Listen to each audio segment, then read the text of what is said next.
Pakistan has received a 7 billion bailout loan from the International Monetary Fund to help stabilize its economy. This 37-month program aims to prevent the country from defaulting on its debts and provides some breathing room to address long-standing economic issues.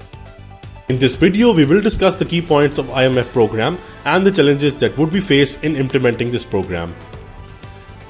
Key points of the IMF program. On number first is the debt and economic stability. The program aims to make Pakistan's debt more manageable by implementing reforms and better financial management. This involves reducing the budget deficit by cutting unnecessary expenditures and increasing revenue through better tax collection, debt restructuring by negotiating with creditors to extend repayment periods or reduce interest rates, fiscal discipline by ensuring that government spending is within the limits of its revenue to avoid excessive borrowing. On number second, foreign exchange reserves. Increasing foreign exchange reserves is crucial for economic stability. The program focuses on boosting exports by encouraging industries to produce goods for international markets, attracting foreign investment by creating a favorable environment for foreign investors, and increased remittances by facilitating the inflow of money from Pakistanis working abroad. Number three is the energy sector.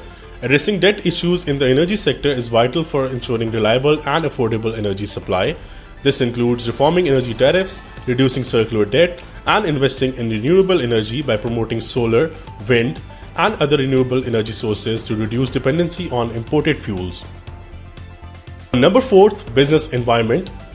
Improving the business climate involves simplifying regulations by reducing bureaucratic hurdles for starting and running the businesses, providing incentives by offering tax breaks and subsidies to encourage investment, and enhancing infrastructure by developing roads, ports, and communication networks to support business activities.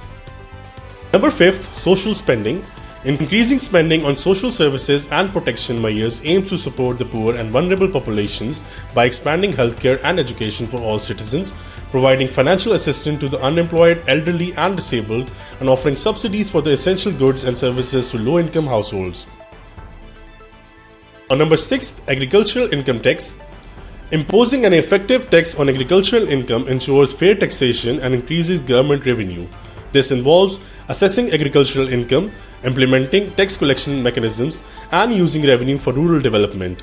By investing the collected taxes in improving rural infrastructure and services, the agriculture sector can be improved. Now, the challenges to be faced in implementing this program. Number first is the tax increases and economic burden. The Pakistani government has raised taxes by nearly 1.8 trillion and increased electricity and gas prices. These measures are part of the conditions set by the IMF to secure bailout packages. Unfortunately, these tax hikes and price increases affect the working class who are already struggling with high inflation and low wages. The wealthy, on the other hand, often have more means to absorb these costs or find ways to mitigate their tax liabilities. On number second, implementation concerns. There are significant concerns about whether the government can meet the stringent conditions of the IMF loan.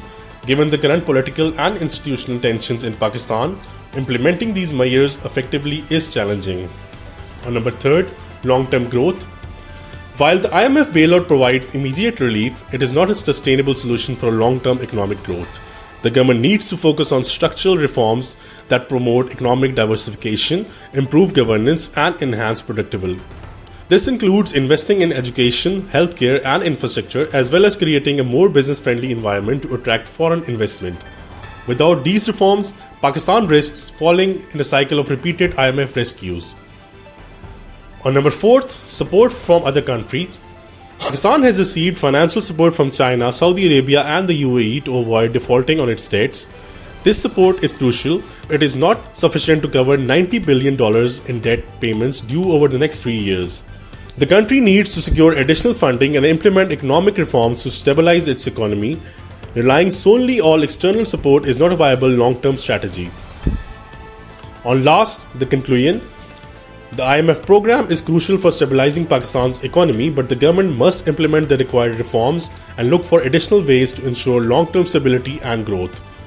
The current measures, especially in taxation, have not inspired much confidence in achieving these goals.